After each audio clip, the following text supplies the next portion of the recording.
Ongeso maber janeno mar Lolwe TV, arwakini machiegni e chenro mar twak rowere. E chenro ni bende wayude thuolo mar twak gi rowere kaluwore gi gigo ma gitimo. Kaka wang'eyo ni sani en dweche buora nyaka ne midhusi korona donjo e pinywa mar Kenya, omiyo rowere mopogore opogore oseyudo gigo ma gitimo mondo gilok godo ngima rowere jowetegi kuonde duto ma giaye. Odiochieng' ma kawuono wan kod wendo e studio, abro rwake onyiswa nyinge kaachiel kod gino motimo. Arwakini machiegni, inyalo nyiso joneno nyingi kaachiel kod gino mitimo.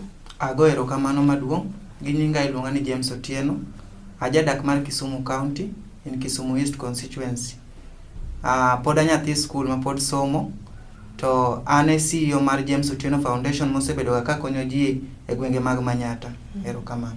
Mana kaka unjono janeno mar Lolwe TV, ka odiochieng' ma kawuono wendo ma wan godo e studio iluongo ni James Otieno, ma bende en jata chenro maduong' ama CEO mar James Otieno Foundation mayudore e gwenge ma Kisumu. Arwakini machiegni kan jata chenro mari Pauline Oyudo.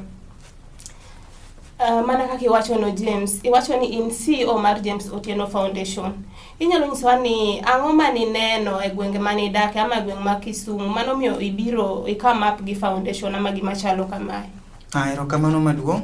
Adwa kuongo wacho ni iago mos ne the family of the former MCA mar Kondele. Mano yudo lal mar family ne achiel. Okay, riwruok mar James Otieno Foundation ni en gima ok en mar piny owacho. To kana yudo complaints kuom nyiri, moso nyiri mantie Manyata slums. Ne ginyisa ni they lack sanitary towels. Koro kana neno ni negi somo kwayo machalo kamano kuoma, na neno ni achak James Otieno Foundation kaka CEO. To nitie ng'ano keto na lwete mondo konya. Koro an CEO but manager na to nitie kama. Inyalo nyisa ni manager ni en ng'ato ere kaka nikelo chopo ire mondo miyo konyi gi paro machalo kamano? Manager na en Joakim Okech Swaga. My name MCA mar Kondele. Adier en manager na to kendo en mentor na in politics. Ka ji mang'eny ong'ega ni James Otieno en jasiasa. To adier makenda no kadwa bet jasiasa. Ada bet jatelo, nitie pogruok kind jatelo gi jasiasa. Koro kano neno ka an gi riwruok machal kama, nonyisa ni adhi ire, kendo nomiya audience mare, kendo nawuoyo kode e ofise kanyo. Monyisa ni James ibiro gi gima ber ma anyalo konyi mondo manage kama.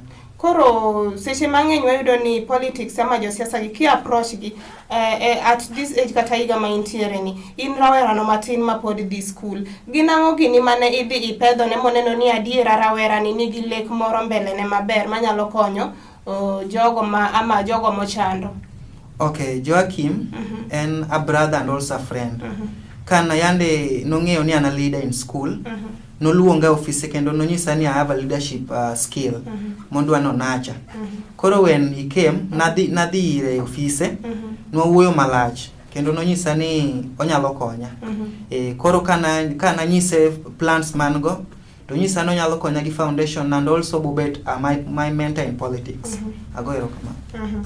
Koro James, wan gi jo slums ama nyiri ama jowuoyi, gin konyni umiyogi sana joma nyiri ama joma jowuoyi? Basically, wang'eni nyako en ng'ama is very vital. Yeah. Koro sani wameja sana e nyiri. Nikech iyudo ni ndalo man corona nitie, iyudo ni nyiri mang'eny ne kale mang'eny. Koro iyudo ni nyako moro seche moko onge sanitary towel, chune mondo yud sanitary towel no dhi usre kata ne japeng' moro. Koro nwang'iyo gima chal kama to wacho ni nyiri emonego wang'i sana. Koro wasebedo kata chuo be wa target.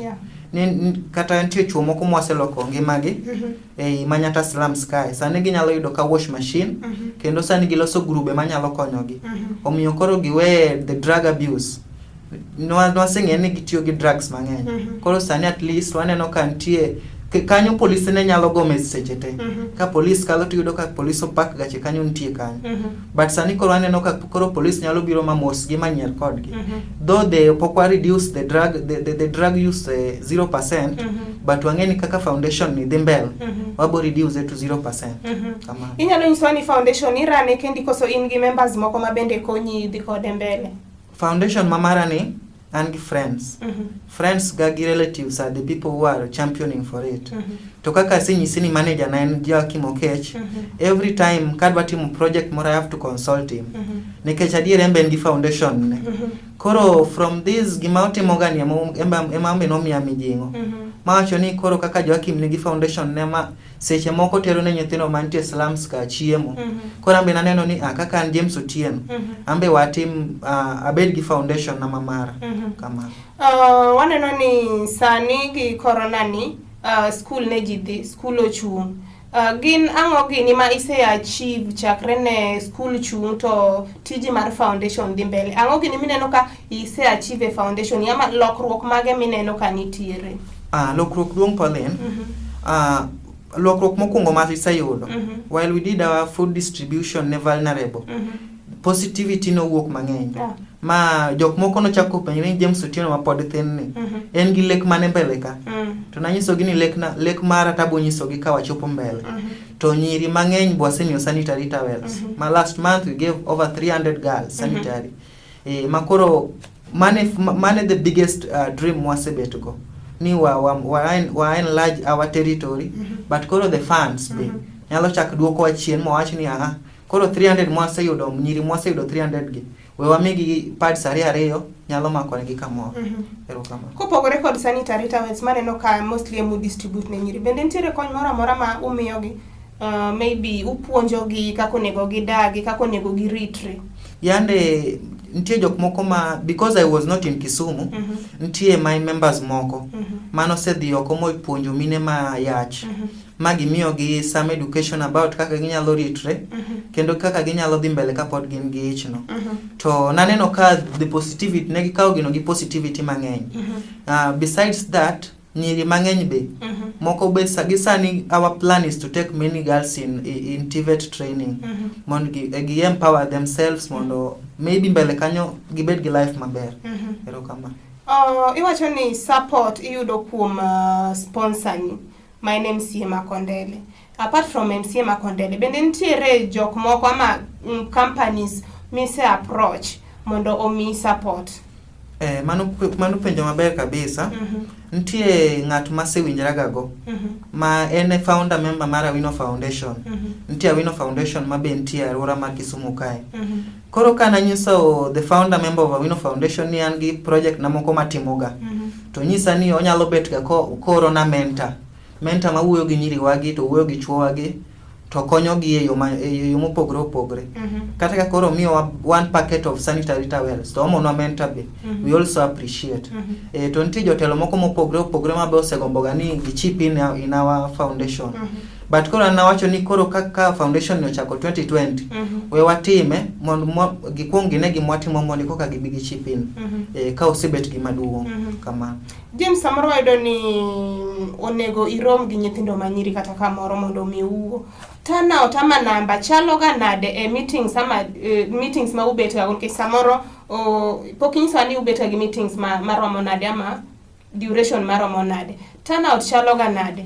The turnout is encouraging. You don't need kwa make the announcement ni wadi distribute tomorrow. To the girls will come in time. Maseche mokan mabe adeko giga. Ma simbe gore kuonde teni James Otieno yen kanye. Wasebet piny wariti. Koro the turnout jorwako foundation machal kama maber. Adier in Manyata slums onge foundation ma wanyalo wacho ni konyo nyiri gi chuo. Yudo ni foundations ma mostly konyo mana mine matimo wala. Iyudo ni foundation owe youths. An basically deal gi youths mang'eny. Kama. Owayudo ni seche moko ntiere jogo mane ok odhi mbele gi somo to pod gin youths, wan gi nyithi school to mostly inyalo neno ni mondo ukony nyithi school to magi boduogo chip in. Ere kaka utimo gi? Yena go erokamano kendo ne Joakim Okech. Osebedo ga ko entie mbele kanyo. Ka ntie chances mowuok e county kae to okwaya nembni moko kata nembni ji ariyo monyalo tero in the driving school. Ing'eni school ok gimoro amora. Koro konyisa ni James miya ji ariyo kanya tere driving school tamiye ji ariyo kata ji adek mano bose konyowago. Iyudo ni sani ng'ato nyalo riembo gari nigi driving license to go erokamano ni James Otieno Foundation gi Joakim Okech. Koro wan ok wang'i jok mosomo kende, wa believe ni jok moko somo gi be nigi future manyalo loso ma at least in the near future gimbe gibed ni ginyalo bet gi gima ginyalo timo. Erokamano. Inyalo nyiswa ni James Otieno Foundation yudore wacho ni gwenge ma Manyatta. Bende in gi paro moro mar extend bede ni mondo uchope slums mamoko ma bende yudore within Kisumu? Mano paro masebet go kuom ndalo mang'eny. To nekech koro en gima ochako 2020 mandalo mar corona ni koro we are being motivated with the turnout. Miyowa wang'eyo ni nyiri mang'eny dwaro sanitary towels kata chuo mang'eny dwaro mondo yud kaka ginyalo bedo empowered. Koro sani to we are measuring on yudo office. Mane target wa maduong'. Mana sewuoyo gi manager na osewacho no dhi yudo kaka onyalo yudo no office. Koro wadwa ni wa office wano bed based kamoro ma kata nyathi moro ma ka James Otieno osetieko school. Nyathi moro maybe onge 200 kata 2k moro dwa dhi go school. To nyalo biro to wamiye the money mo dhi go school. Erokamano James kuom puonj maber. Janeno mar Lolwe TV apro kwa ini yie wadhi e break kendo ka wendo makawuono kaparo ni niluongo ni James Otieno ma bende en CEO James Otieno Foundation madil gi gigo mag konyo rowere e gwenge gondo mag slums mayudore e Kisumu Manyatta. Wadhi e break kidhi mabor.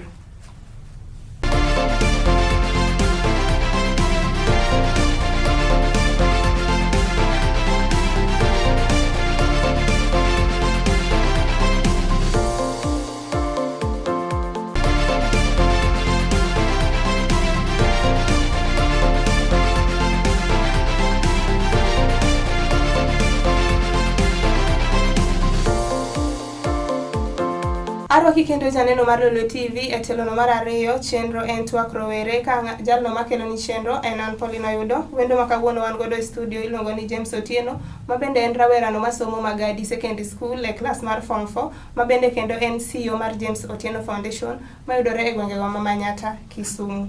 James Otieno mana kwa dhi mbele. Inyalo nyisa ni ere kaka balance somo to kod bedo CEO? Okay, somo anyalo balance gi my foundation maber kabisa. Nikech nitie jok ma be nitie toka. Ma ka maybe adwa bet ni adwa dich gi weche school. To ginyalo nyisa ni James Otieno nikech gimbe gin jok ma odich gi somba mang'eny. Yudo ni samoro Joakim nikech nyalo nyisa ni with what foundation chamatin I concentrate e somo mondi. Koro yudo ni ginyalo motivate mang'eny ma chaka anyis ng'at maluwano ni koro take care of the foundation sama koro poda major on the studies.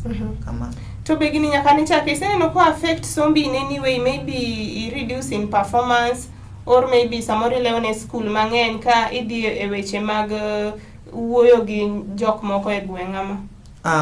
Poko affecta. Nikech iwacho ga ni wan gi 24 hours in a day. To 24 hours gikinge balance gi maber. Nyalo yudo ni nyalo timo what you want to do ma onge affection mora momi. Koro gima sege bedo ga katimo kata school yudo ni we major on wang'iyo nyithindo mok nyal chulo school fees. Adiera gini nachako ka pod antie school. Yudo ni japuonjo biro riembo nyathi e class to kong'eni ing'e maber ni kodok dala to kodhi yudo gimonyalo omo e school. Koro kaka ambe an gi lemo moro an deputy president e skundwa. Koro yudo ni is facing a lot of challenge. Koro anyiso japuonj ni wewe kawuono kinyo om pesa no kiny. Koro ambe ang'iyo ga nyithi school ma wasomogo. Tawacho ni gimbe agombo ni chieng' moro gibed kamoro. Koro foundation no kata ka onge school but an kora represent foundation no e school but poko affect skunda kata poko affect performance ga kendo an gi yie nika next year ka wadok school I'm going to perform. Kama bende ntiere kaka isetero kony ni ne maybe jogo manyiri marowere musomo godo kopogore gi time e kor gwenge? E school wan gi an kachiel kod the leaders, the council mango. We always carry a talk. Wawacho kata ni bang' ka wase have prefect meeting to adwa bet piny to wacho ni kawuono wadhi wuoyo gi class machal kama. Tadier kidhi tiyudo ni nyako moro ling'alinga gi gimoro e chunye nikech oluoro japuonj onge ng'awo nyalo approach. Koro kidhi gire to dhi nyise ni nawuok ot kama otimre to kama ma imumiyo na leo school. Kendo wase realize ga ni nyithindo are passing through many things. Ma yudo ni samoro leo school to kolewe erone. Koro yudo ni obiro gi ich lit mang'eny cha. Koro kochope school to yudo ni kaka the leader will approach him. Opogore momi yudo ka skunde moko bi wang'oga. Koro yudo ni ka the leader o approach marach to dhi nyalo kata goye. Koro wambe wasebet ga piny mwacho ni bas koro kwaseng'e ni nyithindo gi they are not coming from the same background. Koro ka gibiro school to nyaka koro bed kaka giwuoyo kodgi, ka gidonjo kendo ka giwuok. Mano semiyo we are always having a good relationship with students in school. Mano bose konya kendo I appreciate myself and I appreciate James Otieno Foundation. Erokamano James. Inyalo nyisowa ni kaka isenyisowa ni slums en kanyo ma samoro timbe manjore timore mang'eny among the youths. Mana kisenyisowa ni mondo mi uduok mako iye kuom jogo marowere manyiri, usebet ka utrain gi, upuonjo gi, umiyo gi sanitary towels. Kuom jogo marowere manyiri to kod machuo ma odonjo e drugs, useyudo ka upuonjo gi. En shida mane ken mopogore gariyo mawachogo mabende samoro jogo marowere kale slums? Yena mondo awach ni nitie dream killers. Ma yudo ni nitie ng'at mabobiro to nyisi ni in gini ok inyal. Yes. Kata an mana chako James Otieno Foundation, nitie jok manomiya liet mang'eny ni weri gi gini ok inyal. But gima sebedo ka nyiso youths ni kik rit ni ng'ato nyisi gimonego ibedi in life. Tim giming'e ni nyalo bet manyalo konyi. Mamano kinde mang'eny asebet ga kadhie kuonde mituge mipira. To ayudo ka the youths demotivate jowetegi. Miyudo ka nyathi moro ne ber ka loyo to poko go boloko. Koro moro cha dhi nyise ni kia gini. Koro iyudo ni en gi lit mang'eny e chunye, samoro nodwa bet kata jabol. Koro kako osenyise ni en ok onyal cha, miye obet gi luoro mang'eny e chunye. Koro from there bo wasetemo wuoyo kodgi, in fact wasenyiso youths matugo ball ni let them believe in each other. Mane the biggest ambition. Kata kingi kata wadukia, just believe in him kendo ing'e ni from ng'eyo ni no embo nyalo ng'eyo. Koro mago be gik mwasebedo kwa timo wachapni. Kendo e ward wakanyo be wasebedo ga kwa wuotho mwang'iyo kuonde ma kata kaka kuonde maricho, the area ma kama is damp, nikech slums en kama pi ng'eny, pi sewage. We take it to our MCA kendo MCA wano welcome kabisa. Mot ming'i kama onyalo timo kendo jogweng' puoyo kendo wacho ni ber kabisa. James, oyudo ni gimoro amora man gi berne nyaka bed gi rachne. Gin ber mage kata rach mage ma iseneno kaka CEO nyaka ni chak foundation? Kwa chako gi ber, gin ber mage miseneno? Ber mokwongo en ni omiya ang'e ji mang'eny. Gimomiyo ang'e ji mang'eny, I interact with people daily.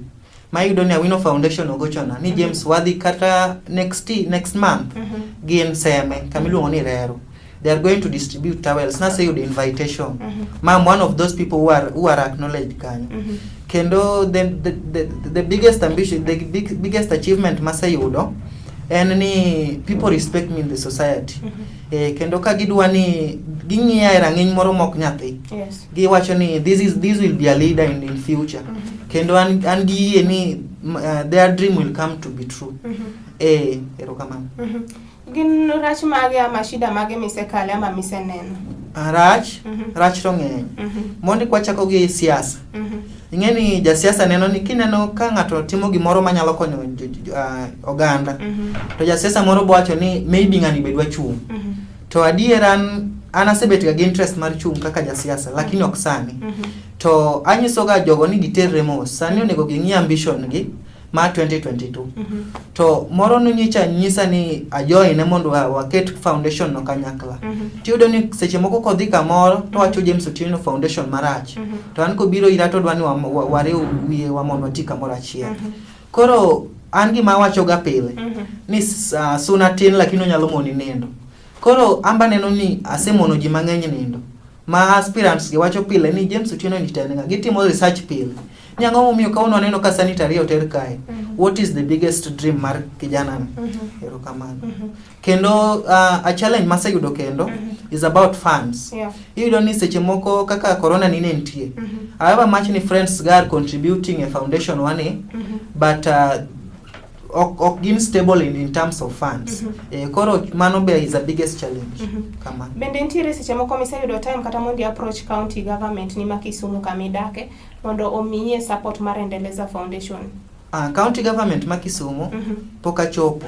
But nitie jok ma wantie go e foundation kanyo mar working in the county government, including my mentor, my Joaquin. Can I believe ni in future ka kora sitieko skunda wanyalo koro chopo kuom county government kendo wariw wiwa kanyakla kendo wakony jo oganda mantie e area wa kama James Otieno ma koro dhi ne in kaka nyathino ma ja form 4 mano nego tim penji gani inyalo nyiso kaka midhusi corona orocho sombi kata somb nyithindo e Kenya e Kenya sani gima dwa wacho midhusi mar corona oduoko rate mar motivation piny iyudo ni ka students nitie school japuonj nyalo penji gi minyalo bedo kidwa bet maduong kendo kana achung mawach ni adwa bet a business person to ka japuonj nyisa ni you can make it to I feel motivated but koro nekech jonyuol gin jok madich gidhi manyo kaka nyithindo nyalo chiemo seche moko janyuol wuok gokinyi to duogo godhiambo ok kaka nyathini ni noriyo koro iyudo ni kata nyiri mano is a biggest challenge mar nyiri iyudo ni nitie nyaka jok man gi boyfriend girlfriend iyudo ni seche moko kaka koro sani social media ni iyudo ni ngato text ni bioda kama chal kama waradi from there wayudo ni pregnancies nyalo medre another challenge mayud maneno ka midhusi mar corona omo is lack of performance iyudo ni students mang'eny poko somo chakre midhusi chakre and now because the Ministry of Education be challenge ji inyiso ni kinyi ya school oru chake ya school gimiyo nyithindo bagni ma many students sani ose lose dreams gi mamoko manosacho ni gidwa bet doctor sani they are dreaming of something else kamano James Otieno mana kwatie ko inyalo ng'iyo kamera kacha inyis rawerano ma samoro sani obet piny dala ng'i kaka CEO mar James Otieno Foundation kendo jalno ma pod ike nie bwo higni 20 ma bende CEO kendo pod dhi school inyalo nyiso gi an advice mane minyalo miyogi gima nyalo wacho ni ne rawera manoko kacha man gi lek mora mora your dream is valid kendo gimitimo sani emabo determine your future kendo jok man gi dream mar different dreams you can work on them sani kendo da nyiso rawera ma oseketo gani gi depend on tije madongo dongo iyudo ni okidwa riembo pengo okidwa kata puro mchele iyudo ni iwacho ni tijna en tich matin tich matin ema nyalo mo gima duong in future koro gima en gor sani no imune gitigo sani mondo in future ibed kamoro maber kendo nada wacho ni I believe in rawerate ni you can make it and your dream is valid erokamano James Otieno kuom puonj makare ne jogo marowere janeno mar Lolwe TV aparo ni wendo wa makawuono ne wan godo e studio iluongo ni James Otieno rawerano masomo Magadi Secondary School mane nie form 4 kendo en CEO mar James Otieno Foundation mayudore e gwengego ma Manyata e gweng kama Kisumu ka omiwa puonj makare kendo mong'ith kaka jalno ma en CEO mar James Otieno Foundation mane makelo giko mar chenro makawuono asebedo jata chenro mar Pauline Oyudo oriti uru masani